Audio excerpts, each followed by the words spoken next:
In die skadu van hierdie ou mure het ek 'n nuwe begin gebou.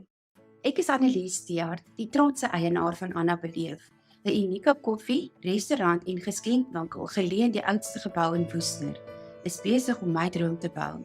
In 2020 met die wêreld wat deur COVID getref is, ek self het die ou nare virus 3 keer oorleef, het ek opnuut besef hoe kort die lewe is en dat ek nou my droom moet najaag. Dit het my gemotiveer om na 30 jaar in administrasie en finansies my werk te bedank en met Jekelgoed te begin. 'n besigheid wat my die geleentheid gegee het om my passie vir die handwerk uit te leef.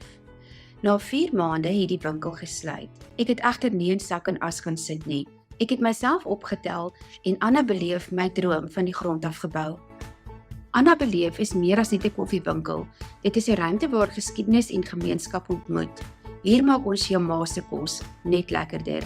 Ons bied aan sy gestremde baristas die geleentheid om in 'n veilige huislike omgewing hul prakties op te doen. Ons het onlangs 'n spyskaart in brail beskikbaar gestel.